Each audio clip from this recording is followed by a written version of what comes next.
श्री कृष्ण, राधे राधे। श्री हरिदास। स्वागत है आप सभी का। वैशाख मास मातम्य अध्याय 10। पिछले 9वें अध्याय में हमने स्वामी कार्तिकेय के जन्म का इतिहास श्रवण किया था। आज के इस अध्याय में अशून्यम शयन व्रत धारण की विधि एवं छत्री दान का महत्व श्रवण करेंगे। मैथिल ने कहा, हे ब्राह्मण श्रेष्ठ, आपने दया करके इस पुनीत इतिहास को सुनाया। अब आप अशून्य शयन व्रत धारण करने की विधि सुनाने की कृपा करें। तब श्रुतिदेव जी मुनि बोले कि एक बार भगवान श्री हरि ने अपने श्रीमुख से किसी समय लक्ष्मी जी को सुनाया था, वह मैं तुम्हें कहता हूँ। व्रती मनुष्य को चाहिए कि वह अपने सामर्थ्य के अनुसार सोने या चांदी की एक सुंदर मूर्ति बनवाए, उसे माला व पीताम्बर पहनाए, उसका विधि पूर्वक रोजाना पूजन करे। भगवान की उस प्रतिमा का पूजन श्रावण शुक्ल द्वितीया के दिन से शुरू करे, 4 मास तक करता रहे। 4 मास के बाद ब्राह्मण को ब्राह्मणी सहित भोजन कराए और शैया एवं वस्त्र उत्तम वस्तु दान करे। उसके बाद मार्गशीर्ष आदि मासों में पूर्वतः रक्तवर्ण भगवान हरि की रुक्मणी के साथ प्रतिमा बनवाए, उसका विधि से पूजन करता रहे। इसी तरह चैत्र मास में अगले 4 मास तक भगवान श्री हरि का पूजन करे। आषाढ़ मास की द्वितीया के दिन उद्यापन करे। भगवान श्री हरि की प्रसन्नता के लिए ओम नमो नारायण इस अष्टाक्षर मंत्र से हवन करे। मार्गशीर्ष आदि मासों के पारायण में विष्णु गायत्री नारायण विद्महे मंत्र से हवन करे। चैत्र आदि मासों के पारायण में पुरुष सूक्त के सहस्त्र शीर्षा मंत्र से हवन करे। पंचामृत, खीर, मालपुआ आदि का भोग लगाए। भगवान लक्ष्मी नारायण की सोने अथवा चांदी की प्रतिमा को स्नान कराए और भोग रखे। फिर ब्राह्मणों को भोजन कराए, उन्हें वस्त्र और अलंकार दे। निरंतर 12 दिनों तक ब्राह्मणों को मालपुए देता रहे। फिर उस प्रतिमा को श्रेष्ठ वस्त्र और अलंकारों से विभूषित कर उत्तम शैया सहित ब्राह्मणों को दान दे। दान करते समय भगवान से प्रार्थना करे, हे जनार्दन, जिस प्रकार से आपकी शैया लक्ष्मी जी से अशून्य है, उसी प्रकार हे मधुसूदन, इस शैया दान के द्वारा मेरी शैया भी अशून्य बनी रहे। इसके बाद भगवान को भोग लगाकर स्वयं भोजन ग्रहण करे। इस व्रत को पुरुष सौभाग्यवती स्त्री तथा विधवा अशून्य शयन के लिए धारण करे। इस व्रत को करने से दिव्य सिद्धियां प्राप्त होती है, दुर्लभ लाभों की प्राप्ति होती है तथा नाना प्रकार के सुख एवं संतान की प्राप्ति होती है। इतनी कथा कहने के बाद राजा मैथिल ने श्रुतिदेव जी से प्रश्न किया, हे ब्राह्मण, अब आप कृपा कर मुझे वैशाख मास में छत्री दान करने से प्राप्त होने वाले पुण्य फल बताने की कृपा करें। तब मुनि ने कहा, हे राजन, वैशाख मास में छत्री दान के मातम्य को तुम श्रेष्ठ जानो। एक बार सतयुग में हेमकांत नाम का एक राजा बंगाल में राज्य करता।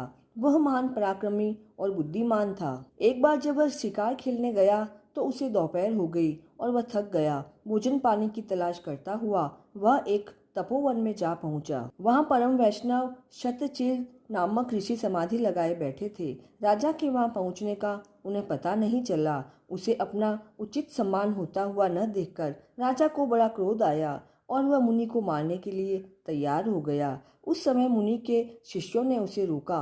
राजा भूख प्यास से व्याकुल हो रहा था। उसने शिष्यों से कहा, हे ब्राह्मणों, मैं बड़ा थक गया हूँ और भूखा व प्यासा हूँ।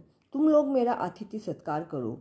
यह सुनकर ऋषियों ने नम्रता से कहा, हे राजन, हम अपने गुरु की आज्ञा के बिना क्या कर सकते हैं। ऐसा सुनकर राजा बड़ा क्रोधित हुआ। उसने धनुष बाण लेकर उन ऋषि कुमारों का वध करने के लिए तीखे बाण छोड़े। वे जान बचाने की इच्छा से भागने लगे, लेकिन फिर भी राजा के उन तीखे बाणों द्वारा 300 शिष्य मारे गए। शेष शिष्यों के भाग जाने पर राजा और उनके सैनिकों ने उस आश्रम को लूट लिया और वहां पर भरपेट भोजन किया। ऋषि कुमारों के वध की बात सुनकर राजा का पिता कुशकेतु बड़ा क्रोधित हुआ। उसने अपने पुत्र की बड़ी अवहेलना की तथा उसे अपने राज्य से निकाल दिया। अब राजा हेमकांत जंगल में मारा मारा फिरने लगा। देवात वैशाख मास में एक दिन दोपहर को उस वन में होकर तीर्थ नामक एक महामुनि जा रहे थे।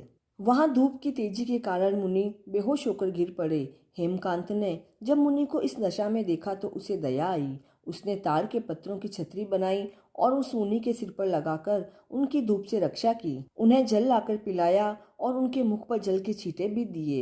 इन उपचारों से मुनि को चेतन हो गया। फिर उसी छतरी को लगाकर मुनि पास की बस्ती में चले गए। उस छतरी दान के कारण ही हेमकांत की ब्रह्म हत्याओं का पाप नष्ट हो गया। ब्रह्म हत्याओं का पाप नष्ट हो जाने पर हेमकांत को बड़ा आश्चर्य हुआ और वह सोचने लगा कि यह सब कैसे हो गया।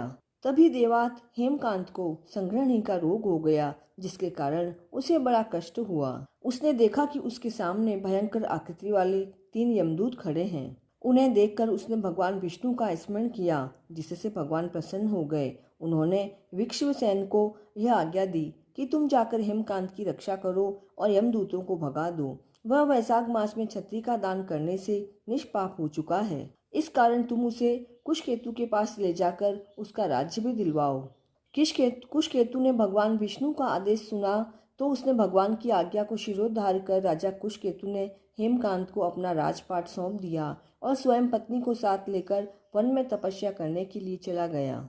हेमकांत वैशाख मास के प्रभाव को समझ चुका था, अतः उसने बड़ी लगन के साथ सदैव वैशाख मास का सेवन किया, यथाचित दान दिया, छत्री और जल का दान किया। इस पुण्य के प्रभाव से वह सभी प्रकार से सुखी और संपन्न बना रहा। उसके यश और वैभव में निरंतर वृद्धि होती रही। वह इस लोक में समस्त श्रेष्ठ सुखों को भोगता हुआ पुत्र पौत्र आदि से सुखी बना रहा और अंत में विष्णु लोक को प्राप्त हुआ।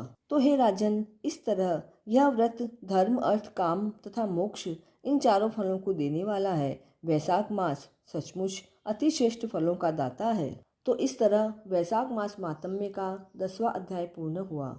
वैशाख मास के आराध्य देव भगवान विष्णु व माता लक्ष्मी का आशीर्वाद हम सभी पर बना रहे। इसी मंगल कामना के साथ जय श्री कृष्णा।